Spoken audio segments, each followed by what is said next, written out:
दापोलीमध्ये कोणते कोणते रोड, इथल्या कोणते कोणते दुकानं तुम्हाला माहितीची आहेत का, असं चला. सगळ्यात पहिलं मी आता जालगाव रोड क्रॉस केलाय. दापोली स्टँडवरून निघाले होते, जालगाव रोड क्रॉस केलाय आणि सरळ आपल्या दाभोळ रोडला जायचं आहे. दाभोळला गेल्यानंतर चंडिका देवीचं मंदिर आहे, अजून बऱ्याच साऱ्या गोष्टी आहेत. पण तुम्हाला मी आता जस्ट आपल्या जाताना कोणते कोणते दुकानं वगैरे लागणार हे सगळं दाखवणार आहे. त्यातलं तुमचं कुठलं ओळखीचं आहे मला सांगा. इकडे या साईडला रोहिदास वाडी आहे चाळगावची. चाळगावकर लवकर बघतो. ऑलमोस्ट दापोलीवरून दाभोळला जायला आहे ना एक, जर आपण आता मी जाते याच्याने ॲक्टिवाने, सो ॲक्टिवाने ऑलमोस्ट 39-40 मिनिट्स तरी लागतातच. इकडे ऑटोमोबाईल्स, पहिल्यांदा मला ऑटोमोबाईल्स म्हणजे मोबाईलचं दुकान वाटायचं, पण नंतर मला कळलं ऑटोमोबाईल्स म्हणजे कार वर्कशॉप असतं किंवा टू व्हीलर वर्कशॉप असतं. इथे आहे आंबेडकर नगर. इकडे नवरात्री उत्सव जालगावमध्ये खूप जास्त मोठ्या प्रमाणात साजरा झाला होता, त्याचे पोस्टर अजूनही आहे.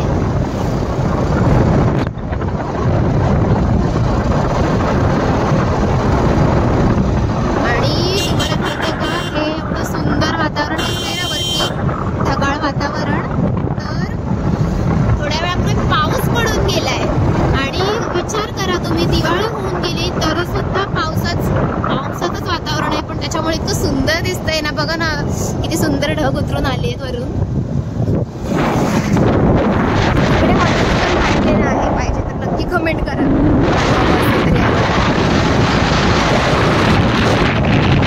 चालगाव जे आहे ना ते दापोलीमधलं सगळ्यात जवळचं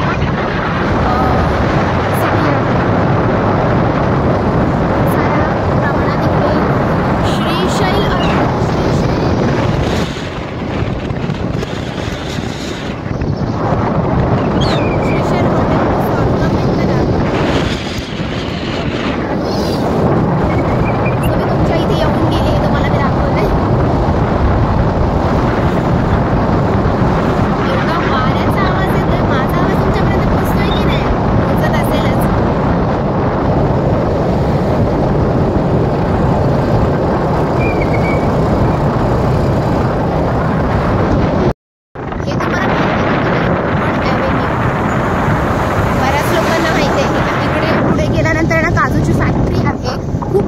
काजूची फॅक्टरी आहे. सगळे म्हणतात ना कोकणात काजू मिळतात, तर इकडूनच काजू घेऊन मुंबईला किंवा इतर ठिकाणी ते एक्सपोर्ट होतात. हे बघा काजू फॅक्टरी 300 मीटर, म्हणजे ही खूप मोठी काजू फॅक्टरी इकडे आहे.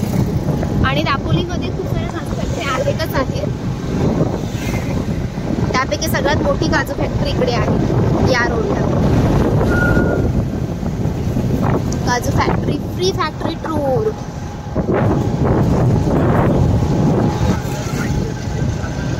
आता आपण काजू फॅक्टरीच्या अगदी जवळ येणार आहोत.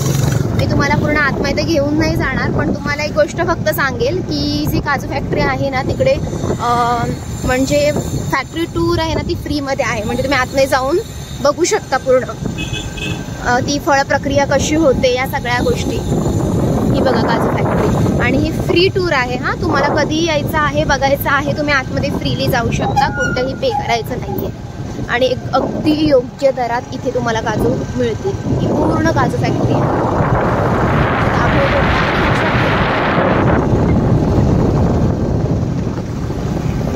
आणि दापोलीत अजून एक फेमस हॉटेल तुम्हाला दाखवते, हे वाले हॉटेल वॉल्गा बार.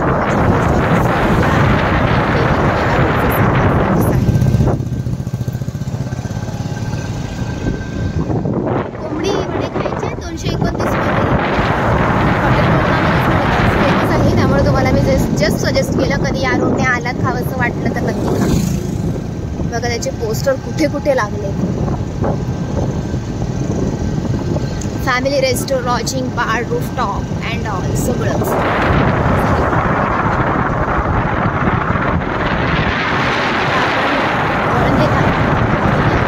इकडे वेगवेगळी गावं आहेत, त्या गावांची नावं तुम्हाला मी दाखवतील, सांगितली. तर माझा ट्रॅव्हल कसा वाटतोय कंटाळू नका, कारण का दापोलीकर आहात, माझा ट्रॅव्हल तुम्हाला आवडतो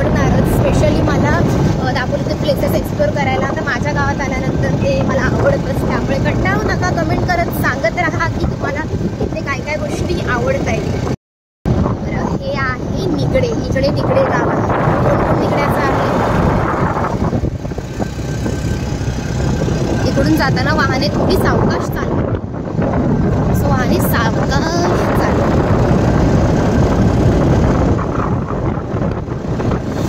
काय ते क्लायमेट एकदम झकास.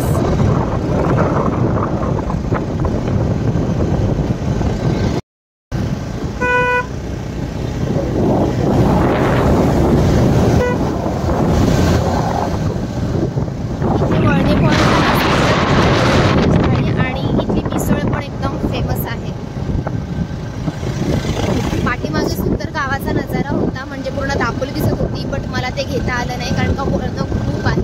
सो मी म्हटलं ना तुम्हाला वळणे पॉईंट दाखवतो तुम्हाला. तिथे व्हेज जेवण खूप मस्त मिळतं. हे बघा, हे वळणे पॉईंट आहे. पूर्ण दापोली रोडला कधी जाताय, भूक लागली तर या वळणे पॉईंटला नक्की थांबून तुम्ही खाऊ शकता.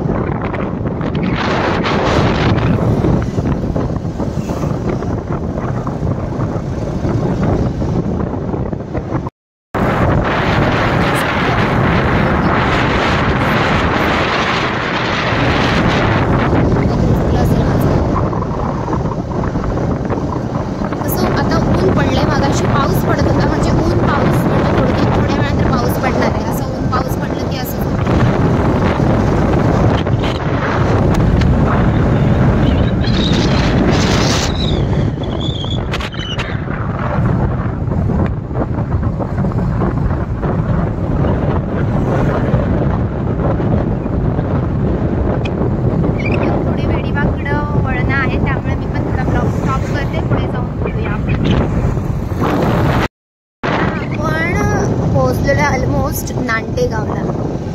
नांटेगाव खूप लोकांना माहिती आहे.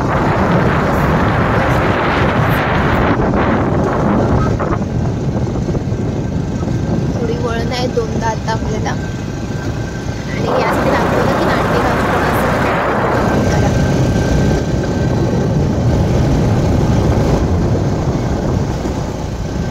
आता आपण पुढच्या स्पॉटला भेटूया.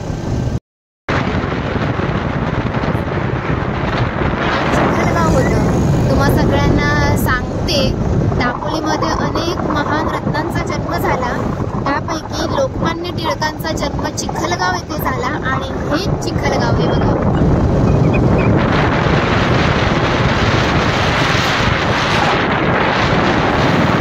आज ज्यांच्यामुळे आपण गणेशोत्सव साजरा करतो, लोकमान्य टिळक, त्यांचं हे गाव.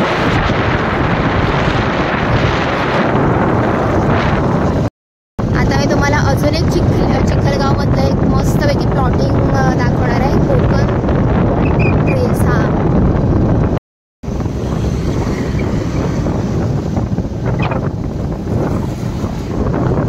आता ऑलमोस्ट 15 मिनिटं बाकी राहिलेली आहेत आपल्याला दापोलीला पोहोचायला. पण मी पूर्ण दापोलीला नाही जात आहे. बरेचसे गावं वगैरे तुम्हाला मी दाखवली इकडची. फक्त मागापासून एक बोर्ड बघते, सागर वॉटर पार्क. ते कुठे आहे ते मी जरा शोधात आहे. तुम्ही कमेंट करून सांगा की नक्की ते कुठे आहे. असेल तर नक्कीच झकास असेल, कारण या रोडला कोणता वॉटर पार्क तर नाही आहे, त्यामुळे ते खरंच असणार आहे.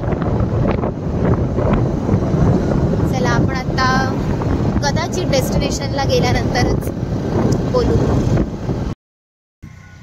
आता मी हॉटेल श्रीमांजला थांबले पोहे खायला आणि वडापाव खायला. रायडर दमलेले आहेत. रायडर, कसा वाटला हा प्रवास?